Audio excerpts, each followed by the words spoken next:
हाँ जी, एक मिनट। हम्म हमारी प्रिपरेशन का डे 38, लेक्चर 9 का पार्ट 1। देखो, लेक्चर 9 आपके फंडामेंटल राइट्स का हम पार्ट 3 कर रहे हैं। फंडामेंटल राइट्स का हम लेक्चर 3 कर रहे हैं, पार्ट 3 आ गया। उसका आगे पार्ट 1, पार्ट 3 दो हिस्सों में डिवाइडेड होगा। हमारे पास इंडियन सोसाइटी का क्योंकि एक लेक्चर एडवांस चल रहा है तो हम वहाँ पे कवर कर लेंगे। ठीक है कि हम पॉलिटी के यहाँ पे 2 ले पाए, तो इसीलिए हमने एक वहाँ पे एक्स्ट्रा कर लिया था एडवांटेज। तो शुरू करते हैं आज का लेक्चर। लास्ट लेक्चर में हमने आर्टिकल 19 तक कवर किया था, आज हमने आर्टिकल 20 ऑनवर्ड्स करना है। आर्टिकल 20 जो है ये कहता है protection in respect of conviction for offences. देखो, अगर कोई पर्सन कन्विक्ट हो जाता है क्राइम के लिए तो उन्हें कैसे कुछ राइट्स मिलते हैं, उस चीज के बारे आपका आर्टिकल 20 है। ठीक है। जैसे सबसे पहले जो चीज है कि कोई भी पर्सन सबसे पहले अ, जो कन्विक्टेड है वो उन्हीं लॉज के अंडर कन्विक्ट हो सकता है जो उस टाइम पे एग्जिस्ट करते हैं। ठीक है, जो सबसे पहली चीज है। बाकी 2 चीजें ये है, ये 2 और 3 वैसे उस सेंस में कह सकते हैं। ठीक है, तो ये 2 और 3 आना चाहिए था वैसे। सबसे पहली चीज है, पहले वाला सबसे पहले समझाता हूँ। इसमें क्या है कि देखो, लेट्स सपोज किसी पर्सन ने टाइमलाइन बनाते हैं। शुरुआत ही करनी है। लेट्स सपोज एक पर्सन था ए। ए पर्सन ने 2002 में एक क्राइम कमिट किया। लेट्स सपोज इस पर्सन ने अम, चलो एक्सट्रीम ही ले लेते हैं, मर्डर कमिट किया। ठीक है, फिक्टिशियसली कह रहा हूँ कि वैसे तो हमारे फांसी की सजा भी है ऑब्वियसली, पर फिक्टिशियसली मानो कि लेट्स सपोज उस टाइम पे फांसी की सजा नहीं थी। यहाँ पे जो इसने क्राइम कमिट किया, इसने मर्डर किया एक्स पर्सन का, एक्स का इसने मर्डर कर दिया। अब 2002 में पकड़ा भी गया। अब जब इसका ट्रायल चल रहा है, देखो ट्रायल चलने में लेट्स सपोज काफी साल पास हो गए। 2005 में सरकार ने कानून चेंज किया। देखो 2002 में मर्डर का लेट्स सपोज सजा एग्जिस्ट करती थी कि अगर कोई भी मर्डर में पाया जाता है उसे 7 साल की जेल होगी मैक्सिमम। कोई फांसी फूसी कुछ नहीं, वही कह रहा हूँ फिक्टिशियस है, फांसी एग्जिस्ट करती है। मैक्सिमम सजा 7 साल की जेल हो सकती है। 2005 में सरकार ने कानून बदला। 2005 में सरकार ने कानून बदल के इस 7 साल को कर दिया 15 साल।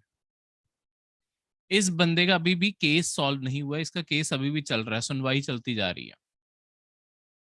लेट्स सपोज फाइनली इसे सजा 2009 में जाके मिलती है। तो अब सवाल ये खड़ा होता है कि 2009 में सजा मिल रही है, 2009 से पहले कानून बदल चुका है, अब तो सजा 15 साल की मैक्सिमम मिलती है। अब इसे सजा किसके मुताबिक मिलनी चाहिए, 2002 के मुताबिक या 2005 के मुताबिक?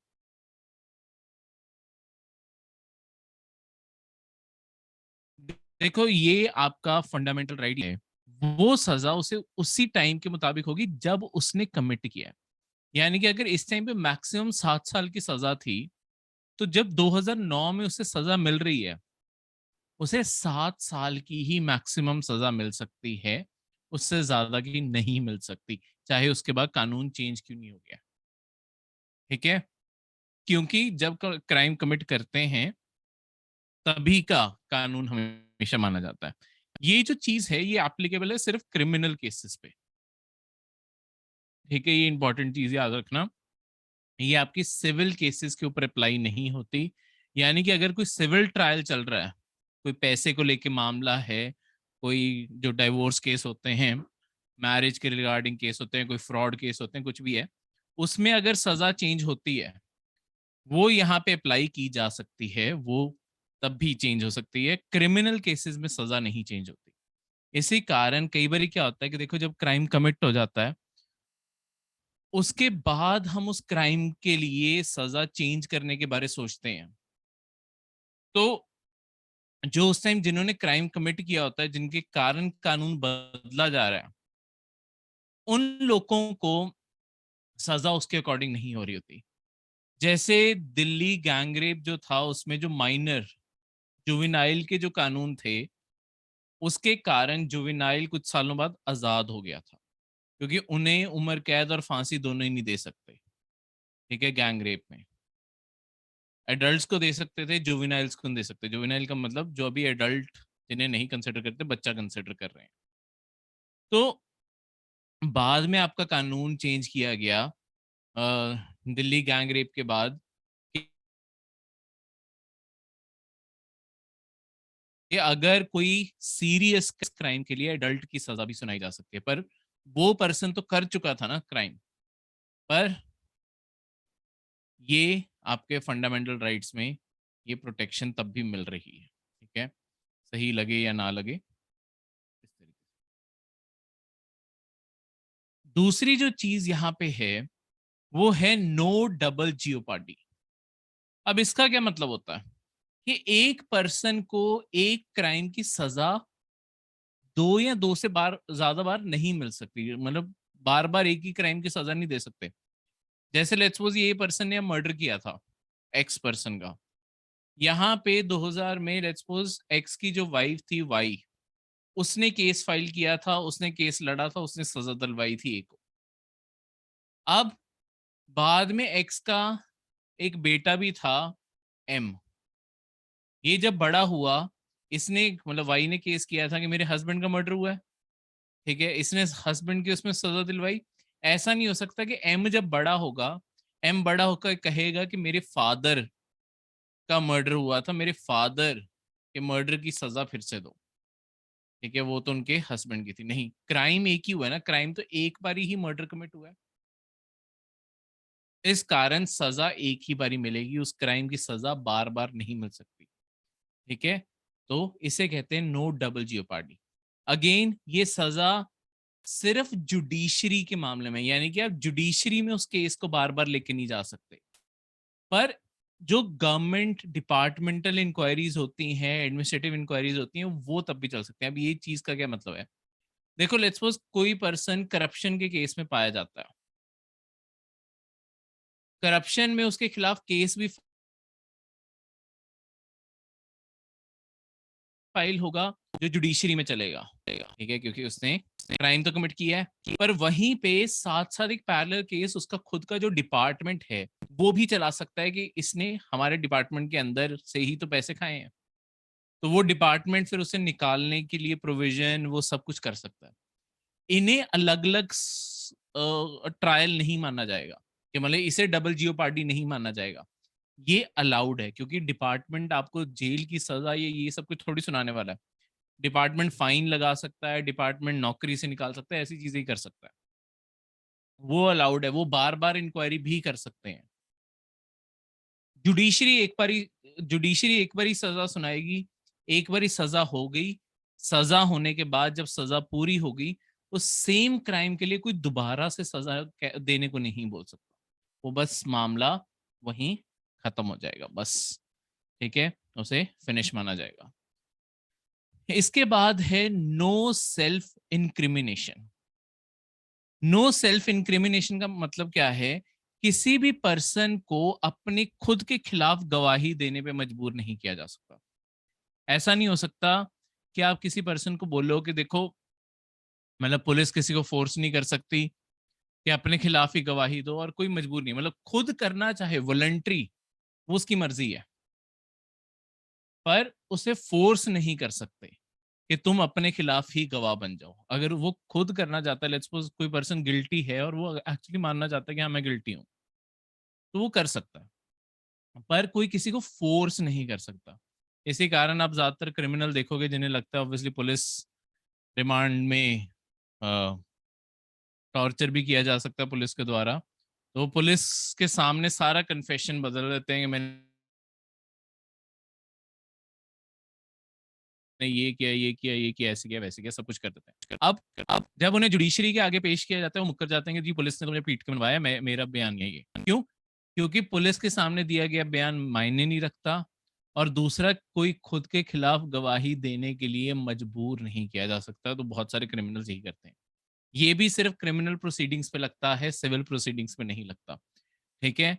सिविल प्रोसीडिंग्स में मतलब लेट्स सपोज किसी का चेक बाउंस हो गया, वो ये नहीं कह सकता कि मैं अपने खिलाफ गवाही नहीं दूंगा। ऑब्वियसली इस चेक उसे नहीं साइन किया, उन चीजों के खिलाफ ये चीज नहीं लगती। ठीक है? ये सिर्फ क्रिमिनल चीजों के खिलाफ लगती है। ठीक है? मतलब क्रिमिनल केसेस में पर्सन कोई प्लीड कर सकता है इसे, पर कोई भी सिविल केसेस में प्लीड नहीं कर सकता। ठीक है?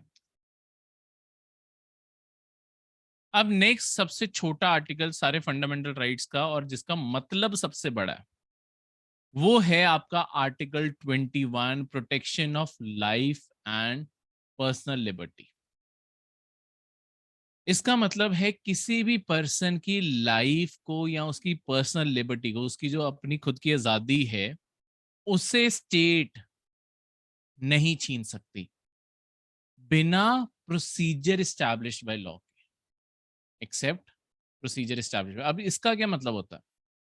देखो, इस छोटे से आर्टिकल का मतलब बहुत बड़ा है। इसका ये मतलब है कि कोई भी पर्सन की जो बेसिक लाइफ, पहले तो उसकी अपनी खुद की बेसिक लाइफ जो है, और उसके बाद उसकी जो बेसिक लाइफ की रिक्वायरमेंट्स हैं, उसे वो मिलनी ही चाहिए, उससे कोई वो छीन नहीं सकता, अनटिल एंड अनलेस कोई एक एस्टैब्लिश्ड प्रोसीजर है। ठीक है? देखो, दो चीजें होती हैं लॉ में, प्रोसीजर एस्टैब्लिश्ड बाय लॉ, ठीक है, और आपका दूसरा होता है नेचुरल जस्टिस, जिसे हम कह सकते हैं ड्यू प्रोसेस ऑफ। कई बार आप अखबारों में, न्यूज में, वहां पे पढ़ोगे बाय ड्यू प्रोसेस ये चीज सुनाई गई है। हमारे इंडिया में जो ज्यादातर कानून ऑपरेट करते हैं ना, वो प्रोसीजर स्टैब्लिश बाय लॉ पे ही है। हमारी जुडिशरी जो एक्चुअली जिस प्रोसेस पे बनाई गई थी, वो प्रोसीजर स्टैब्लिश्ड बाय लॉ ही है। इसका मतलब है कि जो सजाएं लिखी गई हैं, जो मेथड लिखे गए हैं, जो प्रोविजंस लिखे गए हैं, आपको उन्हीं प्रोविजंस के ऊपर ही चलना है। आप इस लाइन से डिविएट नहीं हो सकते। अगर आपको इसी लाइन पे चलने को बोला गया, आप इसी लाइन पे चलोगे। आपको बोला गया है ये प्रोसेस फॉलो करना है, आपने वही प्रोसेस फॉलो करना है। अगर जुडिशरी को बोला गया है, लेट्स सपोज, फिर से एग्जांपल देता हूं इन दोनों केसेस में, मर्डर की फिर से, जुडिशरी के लिए इंडियन पीनल कोड में लिखा हुआ है, लेट्स सपोज कि मर्डर की सजा अगर जेल कर रहे हो तो सिर्फ एग्जांपल 20 साल जेल, ठीक है, या फांसी, और कैपिटल पनिशमेंट यानी कि फांसी। ये दोनों में से कुछ भी हो सकती है, 20 साल जेल हो सकती है या फांसी हो सकती है। ठीक है? ये है procedure establish, Indian penal code में ये लिख दिया। पर लेट्स सपोज हमें एक बहुत ही दिल दहलाने वाला केस मिलता है, जहां पे एक सिंगल पर्सन ने, कोई सीरियल किलर था, उस सीरियल किलर ने लेट्स सपोज कोई भी नंबर लगा लो, 25 लोगों को अभी तक वो मार चुका। ठीक है? अब क्या, वैसे जो प्रोसीजर स्टैब्लिश्ड बाय लॉ है, उसके मुताबिक, जैसे इंडिया में कहते हैं कि एक खून करो या 7 खून करो, सजा तो वही मिलनी है। ठीक है? या ये मिलेगी या ये मिल जाएगी। ठीक है? सजा एक ही मिलनी है। लेट्स वो 20 साल की जेल मिल गई। अब एक बंदे ने एक मर्डर किया, उसे 20 साल की, जिस बंदे ने 25 मर्डर किया उसे 20 साल की है। तो ये फेयरनेस तो नहीं हुई ना। और कितना, कोई पर्सन ने 25 मर्डर किए हैं, इस पर्सन को कोई शर्म थोड़ी आ रही होगी, और कर देगा ये तो 20 साल बाद निकलने के बाद। तो यहाँ पे हमारे जुडिशरी ने इनोवेशन दिखाई है कि वहां पे उन्होंने due process of law adopt कर लिया। ये अमेरिका में एग्जिस्ट करता है। हमारी जुडिशरी देखो, कोई भी नया रुख अपनाना चाहती है, वो अपना सकती होती है। तो हमारी जुडिशरी ने भी ड्यू प्रोसेस ऑफ लॉ का प्रोसेस भी अपना लिया है।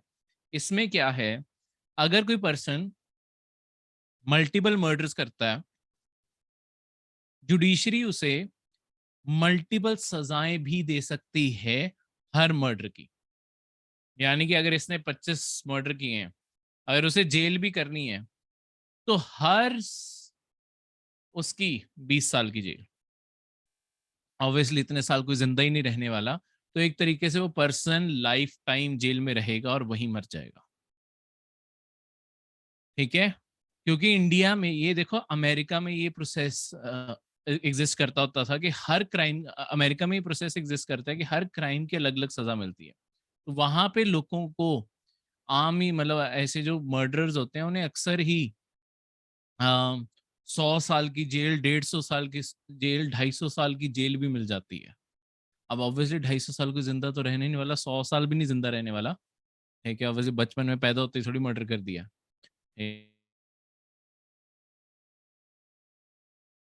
ठीक है, 13-15 कुछ साल का तो होगा, तो 100 साल एज कहाँ होगी। तो ऐसे अगर किसी को सजा सुना दी, ऑब्वियसली उसके लाइफ टाइम इम्प्रिजनमेंट है। ठीक है, तो इस तरीके से इसे कहते हैं ड्यू प्रोसेस, जो कानून में लिखा पर जो जज को सही लगता है कि देखो विक्टिम को एक्चुअली जस्टिस देने के लिए ये जरूरी है, उसे कहते हैं बाय ड्यू प्रोसेस। जो उस प्रोसेस में सही लगा, उस प्रोसेस से प्रोसीजर इस्टेब्लिश में होता है जो लिखा हुआ है वो। तो यहाँ पे देखो हमारे जो लाइफ है, लाइफ हमारे इंडिया में कोई किसी की लाइफ नहीं ले सकता। पहले तो ए पर्सन बी पर्सन कोई एक दूसरे की लाइफ नहीं ले सकता। अगली चीज, ए पर्सन जो है वो अपनी खुद की लाइफ भी नहीं ले सकता। ठीक है, किसी को सुसाइड करने का राइट नहीं है इंडिया में। ठीक है, कोई पर्सन इंडिया में सुसाइड नहीं कर सकता। अपनी खुद की जान के ऊपर भी आपका राइट नहीं है। सिर्फ और सिर्फ एक ही चीज है जो आपकी जान ले सकती है, एक्सेप्ट ऑब्वियसली गॉड, वो है स्टेट। स्टेट का मतलब है चाहे लेट्स वो पुलिस होगी, आर्म्ड फोर्सेस होगी, या किसी को फांसी की सजा होगी, कुछ भी, ये सारी मतलब जो गवर्नमेंट मशीनरी है वो आपकी जान जरूर ले सकते हैं। पर वो भी ऐसा नहीं कि आज पुलिस वाले का मन कर रहा है कि आज मैं किसी लाइटों में जाकर खड़ा हो जाऊं, जो भी राइट साइड से पहले आया मैं उसे गोली मार दूं। ऐसे नहीं हुए। प्रोसीजर जो है इस्टेब्लिश बाय लॉ, उसके मुताबिक। लेट्स सपोज कहीं पे दंगे भड़के हुए हैं और वहां पे शूटिंग ऑर्डर्स जारी हो गए हैं कि अगर कोई दंगे करते हुए पाया जाए तो गोली चला सकते हो। जब उन्हें वो ऑर्डर मिलेगा, उसके बाद वो प्रोसेस इस्टेब्लिश हो गया कि हाँ ऑर्डर्स आ चुके हैं, ये सिचुएशन है, चला सकते हैं, फिर ही वो चलाएंगे। ठीक है, अगर आप मिलिट्री के एरिया के अंदर जबरदस्ती घुसने की कोशिश कर रहे हो, उनकी फेंसेस क्रॉस करके, ऑब्वियसली अगर उन्होंने गोली मार दी तो वो ड्यू प्रोसेस, सॉरी, वो प्रोसीजर एस्टैब्लिश बाय लॉ है, क्योंकि उनकी प्रॉपर्टी के अंदर कर क्या रहे थे तुम, जाना थोड़ी अलाउड था, ठीक है, बिना परमिशन के। तो इस कारण ये सारी चीजें यहाँ पे इस तरीके से कवर होती हैं। ठीक है, क्लियर है। छोटा सा आर्टिकल है, मतलब बहुत डीप है, और एक और कंसेप्ट भी मैंने साथ में बता दिया आपको। नेक्स्ट है आर्टिकल 21A। देखो जो भी आर्टिकल्स के पीछे ऐसे अलग से अल्फाबेट्स आ जाते हैं ना, ये आर्टिकल्स बाद में इंसर्ट किए गए हैं, ये ओरिजिनल कॉन्स्टिट्यूशन का पार्ट नहीं था। बस अब देखो जो सीरीज चल रही थी 21, 22, 23, सारे आर्टिकल्स की, मुझे सही लगा कि इस आर्टिकल को यहाँ होना चाहिए। अब मैं सारे आर्टिकल्स को अमेंड करता, उससे बेटर है मैंने यहाँ पे एक नंबर लिख दिया कि बस ये यहाँ आ जाए। ठीक है, तो इस तरीके से तो अमेंडमेंट्स ऐसे काम करती हैं। तो आर्टिकल 21A जो है, ये आपके 86 कॉन्स्टिट्यूशनल अमेंडमेंट 2002 में इंसर्ट किया गया है। ये देता है राइट टू एजुकेशन। इंडिया में हर बच्चा जो 6 to 14 ईयर्स की एज के बीच में, 6 मिनिमम और मैक्सिमम, 6 to 14 ईयर्स की एज के बीच में है, उन सबको हमारे इंडिया में एजुकेशन फॉर ऑल का फंडामेंटल राइट मिलता है। यानी कि उन्हें एजुकेशन देना, उन्हें फ्री एजुकेशन देना। और इसी के चलते हुए सरकार ने ये एक्ट भी बनाया था, राइट टू एजुकेशन 2009, जहां पे सिर्फ सरकारी स्कूल्स में नहीं, इवन आपके प्राइवेट स्कूल्स के अंदर भी रिजर्वेशन है गरीबों के बच्चों के लिए खासकर। क्योंकि देखो आपके प्राइवेट स्कूल्स कई बहुत ही एक्सपेंसिव भी हैं, लाखों की फी वाले भी हैं। ठीक है, पर वो जो लाखों की फी वाले आपके प्राइवेट स्कूल्स हैं, वहां पे आपकी हाँ,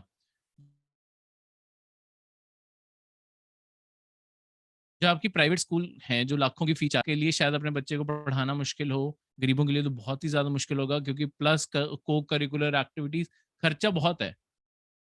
तो सरकार ने फी उनकी माफ़ करने को बोला गया है कि हर स्कूल में आपके रिज़र्वेशन है कि 25% तो इकोनॉमिकली वीकर सेक्शन को भी रिज़र्वेशन देनी पड़ती है, ठीक है?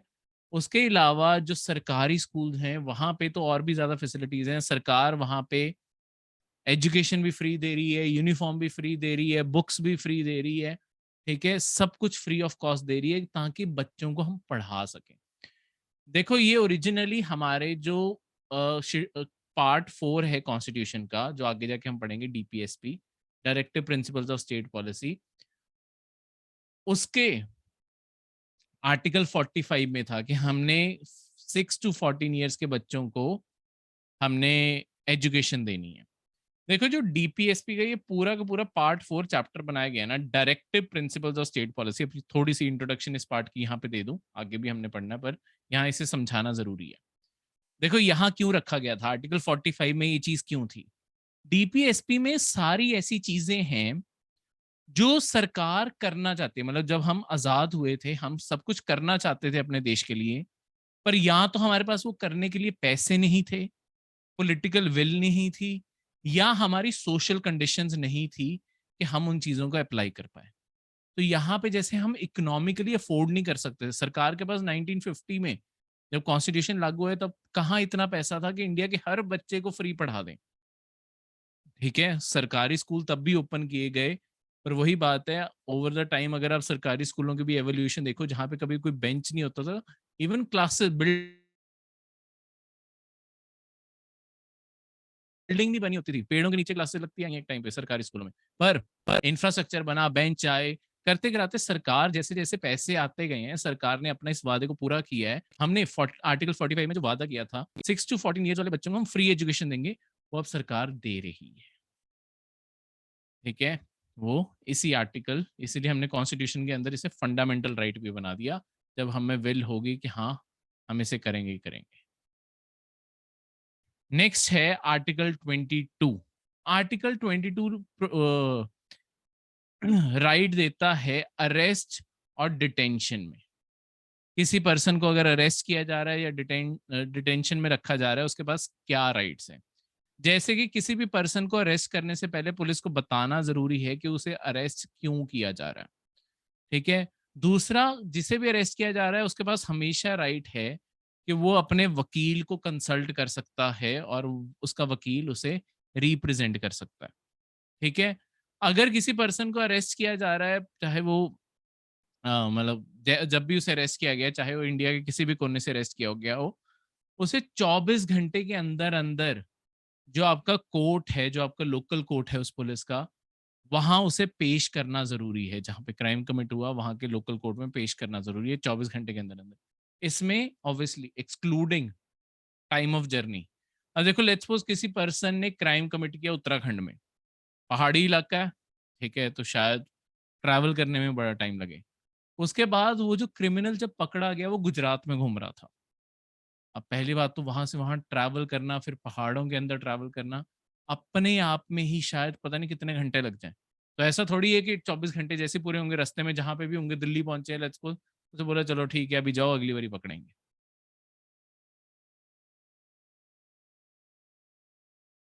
ऐसे नहीं है, ट्रैवल टाइम एक्सक्लूड जैसे ज्यादा नहीं रख सकते, उसे कोर्ट के आगे एक बारी पेश करना ही पड़ेगा। उसके बाद कोर्ट बताएगा इसे कौन सी कस्टडी में भेजा जा रहा है, जुडिशियल कस्टडी है, पुलिस कस्टडी, और कितने टाइम के लिए भेजा जा रहा है। ठीक है, ये सारी चीज कोर्ट डिसाइड करता है।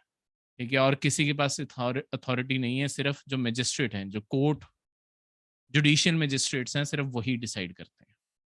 ठीक है, अब ये जो आर्टिकल 22 है, ये आपकी नॉर्मल, जो आपके क्राइम जब कोई कमिट करता है, चाहे सिविल, सॉरी, चाहे आपके क्रिमिनल या सिविल, कोई भी चीज का कमिट की है, उसके बाद ही अप्लाई होता है।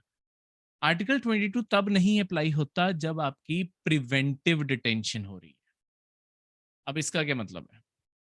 देखो, प्रिवेंटिव डिटेंशन बताने से पहले एक चीज और भी बता दूं कि आर्टिकल 22 एक जगह और भी अप्लाई नहीं होता, वो है एनिमी एलियंस के लिए। लेट्स सपोज कोई पर्सन पाकिस्तान का था, वो इंडिया में पकड़ा गया, वो नहीं कह सकता कि इंडिया के कॉन्स्टिट्यूशन के आर्टिकल 22 के मुताबिक मुझे बताओ क्यों अरेस्ट किया जा रहा है, मुझे 24 घंटे के अंदर अंदर छोड़ दो, अगर नहीं मुझे कोर्ट के आगे पेश किया। उसे नहीं भी पेश करते ना, अलाउड है, क्योंकि वो एनिमी एलियन है, वो इंडिया का दुश्मन है, वो कर ही क्या रहा है हमारे देश में, उसके लिए ये अप्लाई नहीं होता, उसे फंडामेंटल राइट वैसे और कोई भी नहीं मिलता, ये तो बिल्कुल ही नहीं मिलता। ठीक है। इसके अलावा प्रिवेंटिव डिटेंशन होती क्या है, आर्टिकल 22 प्रिवेंटिव डिटेंशन पे भी लागू नहीं होता। देखो ये एक यूनिक चीज है इंडिया के लिए, क्योंकि ये ज्यादातर डेमोक्रेसीज में एग्जिस्ट नहीं करती। प्रिवेंटिव डिटेंशन का मतलब होता है किसी पर्सन को क्राइम कमिट करने से पहले ही अरेस्ट कर लेना। ठीक है। जैसे लेट्स सपोज एक लीडर है लोगों का जिसका नाम है XYZ। XYZ ने बोला है कि कल कल मैं और मेरे सारे पार्टी वर्कर्स इकट्ठे होंगे एक ग्राउंड में, और हम इसके बाद सारे के सारे चलते जाएंगे और इंडिया की जो पार्लियामेंट है उस पार्लियामेंट को हम घेर के खड़े हो जाएंगे, और हम तब तक नहीं हिलेंगे जब तक हमारी मांगे नहीं पूरी होंगी। अब आपको पता है इंडिया की पार्लियामेंट इंटरनेशनल एम्बैरेसमेंट कितनी होगी, और शायद पार्लियामेंट की बिल्डिंग ना डैमेज हो जाए अगर कोई भी हालात खराब हुए, कुछ भी हुए। तो एक रात पहले ही ये जो XYZ लीडर है ना, पुलिस इसके घर जाएगी, इस पर्सन को अरेस्ट करके अपने साथ ले जाएगी। ठीक है। अभी इस पर्सन ने क्राइम कमिट थोड़ी किया, कुछ हुआ थोड़ी है, वो तो रैली में तक नहीं पहुंचा। ये है कि उसे प्रिवेंट ही कर दो कि वो ऐसा कुछ करे, उससे पहले ही रोक दो। ठीक है। लेट्स सपोज एक पर्सन डिक्लेयर कर देता है कि मैं कौन सा क्राइम कमिट कर सकता है, क्राइम ही नहीं याद आ रहा। हाँ चलो ये मान लेते हैं कि लेट्स सपोज कोई एक इंटरनेशनली लीडर इंडिया में आ रहे हैं, ऑब्वियसली इंटरनेशनल डिग्नेटरी, इंडिया की इमेज का सवाल है फिर से। एक पर्सन डिक्लेयर करता है कि देखो इस लीडर ने, वो जो जो भी लीडर था, उसने इंटरनेशनली कुछ क्राइम्स के लिए वो बदनाम है कि इस बंदे ने अपने देश में इतने इनोसेंट लोगों को मार दिया या कुछ भी ऐसा किया। वो पर्सन को इंडियन गवर्नमेंट वेलकम करने वाली है, उसके खिलाफ एक कोई एक्टिविस्ट खड़ा होता है, वो कहता है मैं जाऊंगा इस पर्सन के मुंह पे मैं इंक फेंक के आऊंगा, एक दिन पहले जाके सोशल मीडिया पे अपने जाके अनाउंस कर देता है। अब सोशल मीडिया पोस्ट वो वायरल हो जाती है, पुलिस भी देखती है, और ऐसे तो नहीं है बैठे रहेंगे कि कल उस पर्सन को हमने वेलकम करना है, ये बंदा जाएगा उसके मुंह पे जाके इंगेर देगा। इंडिया की इमेज का सवाल है ना। तो पुलिस क्या करेगी, उसे क्राइम कमिट करने से पहले, उसने अभी कुछ किया नहीं है तो गलत हुआ नहीं है वो, और उससे पहले ही अरेस्ट कर लो कि वो ऐसा कुछ करेंगे। इसे कहते हैं प्रिवेंटिव डिटेंशन। ठीक है। ये डिटेंशन ज्यादा से ज्यादा 3 महीने दी जा सकती है, अगर उससे ज्यादा देनी है तो एक एडवाइजरी बॉडी बनानी जरूरी है, या कोर्ट से परमिशन लेनी जरूरी है अगर उससे ज्यादा रखनी है। ठीक है, मतलब ये एडवाइजरी परमिशन आपके हाई कोर्ट के जजेस की बनती है, अगर इसने अलाउ किया तब 3 महीने से ज्यादा अलाउड होगी डिटेंशन, नहीं तो उस पर्सन को आजाद करना पड़ेगा, जाने देना पड़ेगा। ठीक है। पार्लियामेंट भी डिटेंशन का पीरियड बढ़ा सकती है बिना एडवाइजरी कमेटी से सजेशन लिए। ठीक है, पार्लियामेंट के पास ये पावर है, अगर पार्लियामेंट को सही लगता है कि डिटेंशन और बढ़ानी चाहिए, बढ़ा सकते हैं।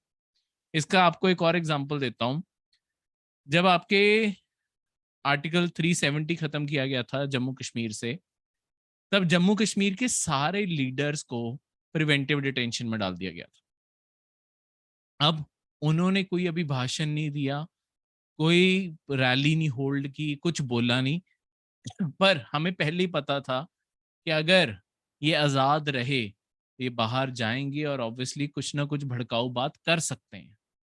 तो पहले ही ऑब्वियसली एक सेंसिटिव टॉपिक है जम्मू कश्मीर में, उसके बाद अगर वहां पे लीडर्स ऐसी कोई बात कर गए जहां से और ज्यादा दंगे भड़क जाएं, ठीक है, और इंडिया के लिए हालात और खराब हो जाएं, पहले ही उन लोगों को बंद करके रखो ताकि लोगों को वो भड़का ही ना सके। क्योंकि देखो ये सारे इंडिया में ही, सारी दुनिया में लीडर्स की फितरत है कि अपनी चीज के लिए लोगों को भड़काना हर कोई कर सकता है। ठीक है, क्योंकि उन्हें पता है पावर इसी से ही रहनी है। तो हर कोई भड़का सकता है, सिर्फ वो नहीं, सारी दुनिया के लीडर्स ऐसे ही हैं, ठीक है, डोनाल्ड ट्रंप भी ऐसे ही था, ठीक है, तो कोई भी ऐसा हो सकता है। तो आर्टिकल 22 की अब आगे बात करूं, आर्टिकल 22 कहता है पावर टू मेक लॉज क्या क्या हैं, कौन कानून बना सकता है प्रिवेंटिव डिटेंशन के। देखो, सिर्फ पार्लियामेंट के पास पावर है जब बात आती है प्रिवेंटिव डिटेंशन, जब इंडिया के डिफेंस की कंसर्न की बात है, फॉरेन अफेयर्स की बात है, या सिक्योरिटी ऑफ इंडिया की बात है। स्टेट लेजिस्लेटिव असेंबलीज, छोटा आना था, डबल एस आना था, असेंबलीज जो हैं वो भी आपके कानून बना सकती हैं, ठीक है। जब भी सिक्योरिटी ऑफ स्टेट की बात हो, मेंटेनेंस ऑफ पब्लिक ऑर्डर की बात हो, या मेंटेनेंस सप्लाई एंड सर्विसेज की बात हो, तो ज्यादातर अभी तक जो हमने आर्टिकल पढ़े हैं वहां पे हमने पढ़ा है कि पार्लियामेंट के पास ही पावर है। यहाँ पे मैं आपको बता रहा हूँ कि पार्लियामेंट के अलावा स्टेट लेजिस्लेचर के पास भी पावर है कुछ, इन तीन चीजों को लेके। तो ये पेपर में आ सकता होता है कि प्रिवेंटिव डिटेंशन के लिए स्टेट गवर्नमेंट कौन से ग्राउंड्स के ऊपर कानून बना सकती है, तो ये चीज याद रखना, ये सारे ग्राउंड्स के ऊपर, ठीक है। तो इसके अलावा पार्लियामेंट के पास पावर है, पार्लियामेंट सर्कमस्टांसेस, ये क्लास ऑफ केसेस बता सकती है जहां पे 3 महीने से ज्यादा की सजा हो सकती है, मैक्सिमम पीरियड ऑफ डिटेंशन कितना होगा, एडवाइजरी बॉडी का प्रोसीजर क्या होगा, वो सब कुछ भी पार्लियामेंट प्रिस्क्राइब कर सकती है, ठीक है। तो पार्लियामेंट के पास काफी वाइड पावर्स हैं इस सारी चीज की। अब नेक्स्ट अगर बात करूं, right against exploitation, article 23 and 24। देखो, आर्टिकल 23 जो है ये है ह्यूमन बीइंग्स के ट्रैफिकिंग, बेगरी और कोई भी फोर्स लेबर की प्रैक्टिस के बारे, ठीक है। इसका क्या मतलब है कि देखो, इस आर्टिकल में कोई भी पर्सन को, सबसे पहले तो इंडिया के अंदर किसी पर्सन को या किसी पर्सन की बॉडी, ठीक है, ये फंडामेंटल राइट है। अगली चीज, बेगरी, किससे भीख भी नहीं मंगवा सकते, इंडिया में भीख मांगना एक क्राइम है। पहले तो इसकी सजा भी थी, ऑब्वियसली वो हटा दी गई है, ठीक है, पर ये चीज। और लास्ट में किससे फोर्स लेबर भी नहीं करवा सकते। फोर्स लेबर के लिए एक और वर्ड भी यूज किया जाता है, वो इसके अंदर डिफाइंड भी आर्टिकल 23 में, वो है बेगार। बेगार का क्या मतलब होता है कि देखो, जब किसी से कोई काम करवा लेना, पर या तो उसे जितने काम के पैसे बनते हैं वो ना देना, या बिल्कुल ही पैसे ना देना, या मतलब बहुत कम पैसे देना, या बिल्कुल ही पैसे ना देना, ठीक है। जैसे किससे सारे दिन की दिहाड़ी करवा ली, दिहाड़ी लेट्स वो 500 रुपए थी, दिन के एंड में बोला कि देखो तुमने मेरा बहुत पुराना इंटरेस्ट और पैसे नहीं चुकाए हुए, उसके लिए तुम फ्री में ही काम करोगे। ये इंडिया में ना, क्योंकि बहुत पुरानी प्रैक्टिस रही है कि जो जमींदार होते थे या जो आपके मनी लेंडर्स होते थे, जिन्होंने बहुत लोगों को पैसा दिया होता था, वो लोगों को यही कहते थे कि जब तक पैसा नहीं चुका सकते तब तक रोज तुम्हारे एक फैमिली मेंबर ने मेरे घर पे आके काम करना ही करना है, फ्री ऑफ कॉस्ट, कोई पैसे नहीं है उसके। तो पर सारा दिन काम करवाना, उसके कोई पैसे भी ना देना, तो ऐसे तो वो कभी लोन चुका ही नहीं पाएंगे, वो तो हमेशा के लिए उस ट्रैप में फंस के रह गए। इस कारण ये प्रैक्टिस के ऊपर बैन लगाया गया है। ये फंडामेंटल राइट है किसी का कि कोई किसी के साथ ऐसी एक्सप्लॉयटेशन अब नहीं कर सकता। ये राइट सिर्फ स्टेट के खिलाफ नहीं, आप किसी प्राइवेट पर्सन के खिलाफ भी क्लेम कर सकते हो, ठीक है, सबके खिलाफ मिलता है। इसके बाद एक इसमें एक्सेप्शन जरूर है कि देखो, आप जो स्टेट्स हैं, स्टेट का मतलब जो आपकी गवर्नमेंट है, वो कुछ कंपलसरी सर्विसेज के चलते हुए फ्री में काम करवा सकती है,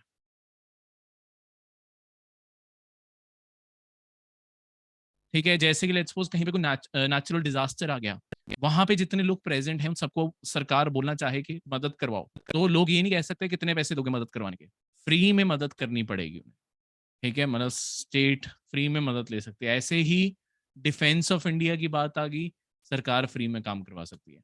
बस ऐसा करते हुए सरकार डिस्क्रिमिनेट नहीं करेगी लोगों में जब फ्री में काम करवा रही है, रिलीजन, रेस, कास्ट और क्लास के अकॉर्डिंग, ठीक है। अब यहाँ पे देखो, दो चीजें बदल जाती हैं जो हमने आर्टिकल 15 और 16 में पढ़े थे।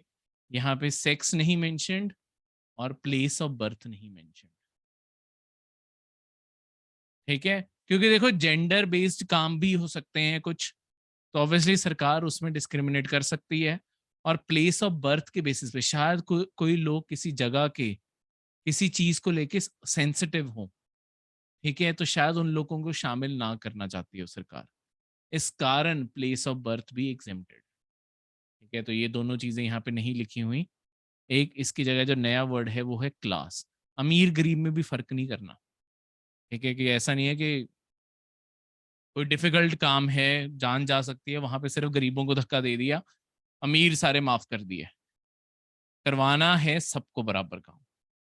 ठीक है, फिर नहीं तो कोई किसी से भी नहीं करवा। नेक्स्ट है article 24। Article 24 prohibition of employment of children in factories के बारे में। बच्चों को कोई भी हैजार्डियस काम, कोई भी बच्चा जो 14 साल की उम्र से कम है, उन्हें कोई भी हैजार्डियस काम जैसे फैक्ट्रीज होगी, माइंस होगी, या कोई भी और हैजार्डियस एम्प्लॉयमेंट है, उसमें नहीं रखा जा सकता। सरकार ने इसके लिए कानून भी बनाए हुए थे, child labour prohibition and regulation act 19 आते हुए पाया जाता है। मतलब सरकार ने 2006 में से और भी मॉडिफाई कर दिया था। किसी भी बच्चे को किसी भी काम में नहीं लगाया जा सकता। ठीक है, कोई डोमेस्टिक सर्वेंट और किसी मतलब घर पे नहीं तो लोग काम के लिए रख लेते होते थे, या ऐसा ऐसा कोई कुछ काम नहीं करवा सकता। 14 साल के छोटे बच्चे से कोई कुछ काम नहीं करवा सकता। सारे काम बैंड है। पहले सिर्फ आर्टिकल के अकॉर्डिंग सिर्फ हजार्डियस काम बैंड थे, पर अलग से जो कानून बना दिया है उसमें सारे काम बैन कर दिए। कोई भी हजार्डियस नॉन हजार्डियस वर्क में अब डिफरेंस नहीं है। एक्ट के मुताबिक, आर्टिकल के मुताबिक ये वाली चीज है।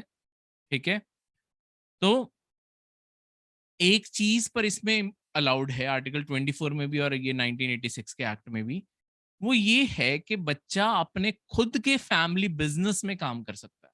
अब देखो फैमिली बिजनेस क्या हो गया। सी, बड़े बिजनेसेस, बड़े लोगों को इसकी जरूरत नहीं होगा, जो जिनके ऑब्वियसली बहुत सारे मल्टीपल एम्प्लॉयज हैं। पर इमेजिन करो एक पर्सन की जिसकी खुद की छोटी सी चाय की दुकान है, ठीक है, या वो रोड साइड पे चाय बेच रहा है। अब वो पर्सन के पास इतने पैसे नहीं है कि वो वर्कर्स को आगे रख सके, तो उसके लिए सबसे बेस्ट जो हेल्प है वो उसके अपने बच्चे हैं। बस उसके वो भी फैमिली बिजनेस ही माना जाएगा कि चाय बेच रहे हैं, ये नहीं है कि बिजनेस कोई बड़ी चीज ही होनी चाहिए, वो भी फैमिली बिजनेस है, तो वो उसमें हेल्प करवा सकते हैं। पर उसकी बस एक कंडीशन है कि स्कूल टाइम में नहीं करवा सकते, स्कूल टाइम से पहले या स्कूल टाइम के बाद ही करवा सकते हैं, ताकि उनका स्कूल मिस ना हो और पेरेंट्स बच्चों की पढ़ाई ना छुड़वा दें। ठीक है, तो इस चीज कारण ये चीज बनाई गई।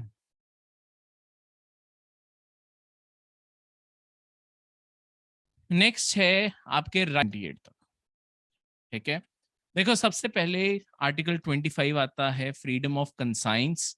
आपको रिलीजन में कंसाइंस की फ्रीडम, प्रोफेस, प्रैक्टिस, प्रोपोगेट करने की फ्रीडम मिलती है। इसका क्या मतलब है? देखो आप कोई भी रिलीजन मानना चाहो या कोई भी रिलीजन नहीं मानना चाहो, दोनों आपके फंडामेंटल राइट है। इसके बाद आप जो भी रिलीजन अगर मान रहे हो, उसे मानने का तरीका, उसके अंदर की प्रैक्टिसेस और लोगों को अपने रिलीजन के गुण बताना, ये सब कुछ अलाउड है आप। ठीक है, ये सब कुछ आप कर सकते हो। कोई भी आपके रिचुअल्स हैं, कोई भी आपके बिलीव्स हैं, कोई भी आपकी सेरेमनीज हैं, सब कर सकते हो आप, कोई एक्सेप्शन नहीं है। बस इसके अंदर राइट टू कन्वर्ट नहीं आता। इसका मतलब जब आप लोगों को अपने रिलीजन के गुण बता रहे हो, ऐसा नहीं है कि तुम धक्के से किसी को कन्वर्ट कर लोगे कि बस मुझे पता है मेरा रिलीजन बेस्ट है, आ जाओ मेरे रिलीजन में। ठीक है, वो कहे नहीं मैं नहीं आना, नहीं नहीं, जबरदस्ती गन पॉइंट पे कन्वर्ट करवा रहे हो अगलों को। ऐसा नहीं, कन्वर्ट नहीं करवा सकते। अपने रिलीजन के बारे में कुछ अच्छा बताना चाहते हो, कुछ बेनिफिट्स बताना चाहते हो, वो सब कुछ करना अलाउड है। ठीक है, इसके अलावा ये जो आर्टिकल है वो स्टेट के ऊपर रोक नहीं लगाता दो मामलों में। स्टेट किसी भी रिलीजन को रेगुलेट या रिस्ट्रिक्ट कर सकती है, उसकी कोई भी इकोनॉमिकल, फाइनेंशियल, पॉलिटिकल या कोई भी उसकी और एक्टिविटी जो रिलीजन की है। देखो अगर रिलीजन कोई भी ऐसी एक्टिविटी कमिट कर रहा है जो शायद इंडिया की डाइवर्सिटी या किसी भी चीज के लिए हार्मफुल हो सकती है, सरकार उस एक्टिविटी को रेगुलेट या रिस्ट्रिक्ट भी कर सकती है, मना भी कर सकती है कि ये सब कुछ ना करो। दूसरी चीज, सरकार के पास पावर है कि जितने भी, देखो हिंदू वर्ड का जो मतलब है वो हिंदू वर्ड का मतलब है जो हिंदू रिलीजन है, उसके अलावा सिख, जैन और बुद्धिस्ट, ये चारों रिलीजन इसमें कवर हो जाते हैं। हिंदू रिलीजन की जितने भी पब्लिक इंस्टीट्यूशंस हैं, टेम्पल्स हैं, उन्हें सारे लोगों के लिए ओपन रखना, यानी कि कोई भी किसी भी कास्ट, कलर, रेस, सेक्स, किसी भी चीज को बिलोंग करता हो, बिना डिस्क्रिमिनेशन के सारे हिंदू वर्शिप प्लेसेस ओपन किए जाएंगे ताकि कोई भी वर्शिप करना चाहे कर सकते हैं। ये इसलिए जरूरी है, देखो ट्रेडिशनली आपके जो सर्टेन जो lower caste, so called lower caste जो लोगों को बोला जाता था, उन्हें टेम्पल में घुसने भी नहीं देते थे। तो अब डेमोक्रेसी तो तभी बनेगी ना जब लोगों को बराबर का अधिकार मिलेगा कि हर कोई वर्शिप कर सके। इसी कारण आपकी सरकार के पास ये राइट है कि वो रिलीजन प्लेसेस को ओपन करवा सकती है। इसके अलावा इस आर्टिकल में ये भी एक्सप्लेन किया हुआ है कि जो सिख रिलीजन के लोग हैं, उन्हें किरपान पहनना और कैरी करना अलाउड है। इसी कारण इंडिया में इवन एयरपोर्ट्स में और आपके एयरप्लेन्स के अंदर भी एक्सेप्शन है, नहीं तो कोई हथियार कैरी है तो एक तरह से वेपन ही बन सकता है, कोई वेपन कैरी करना अलाउड नहीं होता। इवन एक साइज से बड़ा आप कोई क्लिपर या कुछ और भी कैरी नहीं कर सकते। पर क्योंकि ये सिख रिलीजन के फंडामेंटल्स में से है, जो 5 केज ऑफ सिखिज्म है उसमें से है, तो इस कारण इसे अलाउ किया गया है कि हाँ ये एक फंडामेंटल बेसिक प्रिंसिपल है सिख रिलीजन का। तो ऑब्वियसली हम चाहते हैं इंडिया एक फ्री कंट्री रहे, इस कारण इसे अलाउ किया गया है कि किरपान वो पहन सकते हैं, कैरी कर सकते हैं।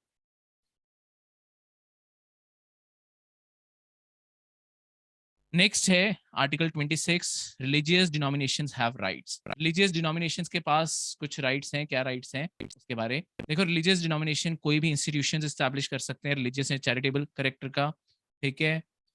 वो हाँ,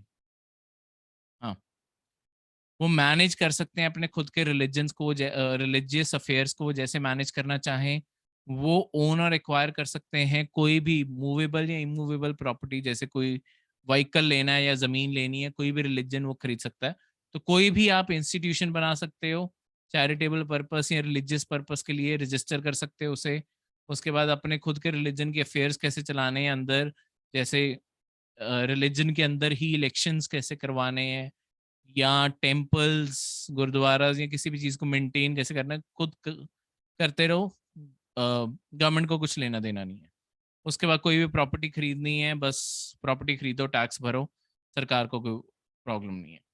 और to administer such property in accordance with law, ठीक है।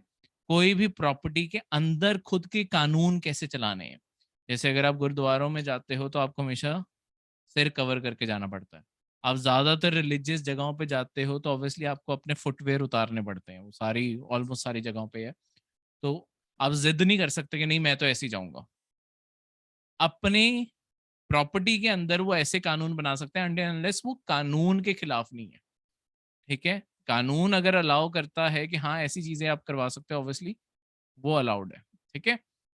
तो सुप्रीम कोर्ट ने, देखो रिलीजियस डिनोमिनेशन, किसी भी पर्सन के पास अधिकार है ना कि वो अपना खुद का इंस्टीट्यूशन बना सकता है रिलीजन का, यानी कि कोई भी पर्सन के पास हक है कि वो अपना खुद का रिलीजन या रिलीजियस बिल के, आप बाबा बन जाओ, बन सकते हो, ठीक है, या माता भी बन सकते हो फीमेल्स के लिए, ठीक है, कुछ तो अलाउड है वो, ठीक है। बस उसके लिए 3 कंडीशंस पूरी करनी जरूरी है।